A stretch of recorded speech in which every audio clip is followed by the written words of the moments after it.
Back again, brothers and sisters. I cut myself off so many times. I need to say goodbye on a couple of these videos. Peace and love from this old boy down in Alabama. Go ahead and say it now before I cut myself off or drop the phone or something. Thought I'd stick a few pictures up here just so you won't be staring at the mall. That's me in the spring, back when I was young. You'd be flying down the lake and you'd be free. And look at that old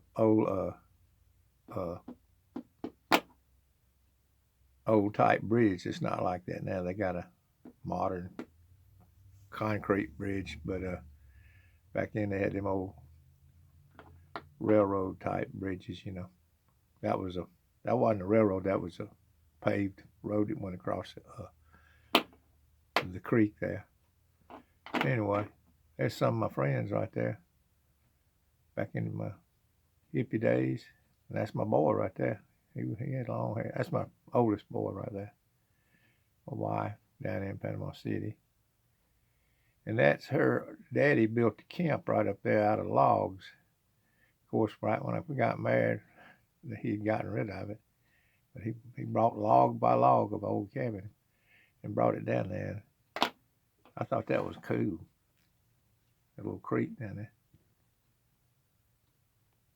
Anyway, that's where we camped out on the island one summer on one vacation week.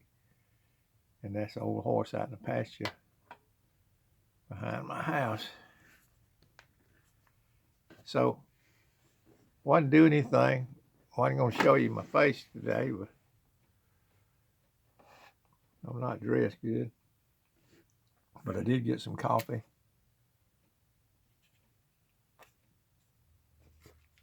What I want to talk about now is just kind of ramble around things that let's talk about rebel with a cause. Back then, in these days, I was a rebel without a cause. Today, I'm a rebel with a cause. If I had known, if we'd have known back then that fake moon landing was fake, see, we didn't find out our whole lifetime. No telling what I'd have done back then, because just nobody knew anything back then. The communication wasn't that great, and I guess people knew about it. The people behind the deception knew about the fake moon landing, but we thought it was real. We had no idea that there were these kind of people that had to rule over us. But like I say, I was a rebel without a cause. I didn't have any cause except wanted to have fun. But now we have a cause. We can share the truth with other people on this little internet that I believe God has made it available to everybody. Until they take it down. They can't take it down until God gets ready. So let's put it up there.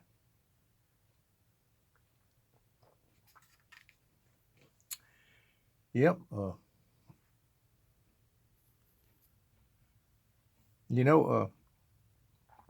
been trying to put up this thing about our fake religion.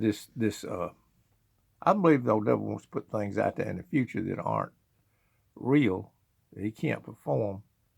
But I think he wants to just, this is my view on the matter, he wants to just keep God's people anxious and in fear of men's heart, failing them for fear, looking on the things coming upon the earth. I think that's what he wants to do. So it's a crisis today on television, but it's coming down the track. But like I say, when I look back, it's been coming down the track since I was a young baby. Well, a teenager, And if I'd have just quit living back then, I wouldn't even have a life. But no, I wasn't struck dead for even entertaining the thought that I woke up the next day and I wasn't struck dead, just entertaining the thought maybe they were lying to us about the moon landing and all these other things. Well, that was pretty much the same way it is with the future coming tribulation. You know, when I first discovered that, and I started looking at the logic behind it, and see, the thing about it is when Daddy and your granddaddy tells you something uh, in the South, that well, it's gospel, and just forget about it. You know, don't even look into it for yourself. So that's what happened. You know, much as my old man was a good old man, but he was wrong on this about the you know the this deception about this temple being built over there, and you know a third temple that would be made by man. So you have to let every man be a liar, your relatives, everybody, when it comes to the truth, brothers and sisters. And that's what this little channel I got is all about until they pull it down, and then or start charging me for it. And when they start doing that, you'll see my last video then. But until they do that, I'm gonna keep putting them up as much as I can. Every time God gives me a little something to say. But well,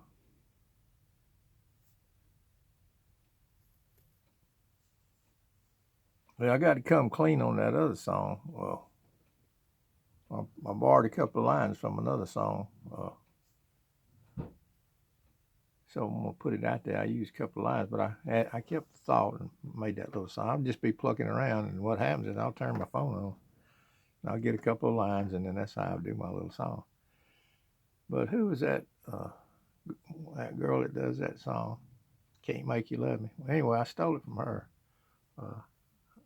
Whoever wrote that song, you stole those two lines. But I guess, you know, it's in the phrase is in the English language. Some things you just can't improve on when you're trying to get a message across. You got to steal something. But anyway, that's how I come about that. My little songs, you know. I'm not in any delusion that every once in a while I'll hit a groove and find something that kind of halfway sounds good. But I'm gonna start putting them up there, you know, just so I'll have a record of it. I might take them down later, you know, move them somewhere else, but just so I'll have a record of them. It passed through this old man's mind, those words. But anyway,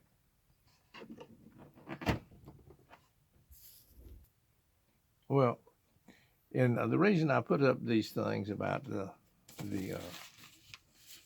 and I appreciate people not flipping out when I come out with these outrageous things that people think are real, that I happen to believe are wrong or not right, about the people think that the mark of the beast. I remember the first time I got that way back in early the 70s, I think, about the mark of the beast. You know, everybody was terrorized with it. You know, what's the mark? You know, so but then later on, God showed me that all that was in our past, not to be worrying about it.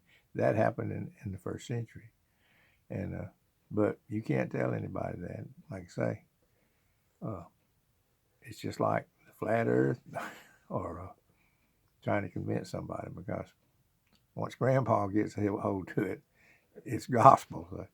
But anyway, but if you're listening to this little thing and you've been thinking about it, worried about it, you can't. You can't lose your salvation by taking some mark of something somebody forces you to do, because that would be a work, and we're not saved by works, we're saved by grace. Any movement of the will is a work. So doing or not taking, or taking or not taking this supposed mark that's supposed to be out there in our future, you can't lose your salvation, because nothing can separate you from the love of God. And he began the good work in you anyway. So, and you didn't accept him, he accepted you. And he's the one that brought you into his family. And once you're a family member, you're always a family member. So, That's what I do these little videos about, trying to show you, well, hey, don't worry about this. This is in our past. Also, the man of sin is in our past too, brothers and sisters, because uh, uh, I heard somebody talking about that. But I know I'm going over all this stuff over and over again, but just wanted to let everybody know that we should have go. We're fixing to go out and have a good time. They ain't locked down where we at yet, so we're gonna go out and enjoy the season. The season of, dare I say it, Christmas. Can I say that? Merry Christmas to everybody. You know, I know the devil meant it for evil, means it for evil, but God means it for good. God means it for good, brother and sister. Just because uh, the devil has his fingerprints on Christmas doesn't mean God is not using it for the good. You know, it is in the Bible. It is recorded in the Bible. And we go out there and we celebrate the joyous occasion of our Lord coming to this earth with the rest of the world. It is in the Bible. And just want to know how I roll down here in Alabama. I used to be the worst Scrooge, and I was a Scrooge and a Grinch all rolled into one.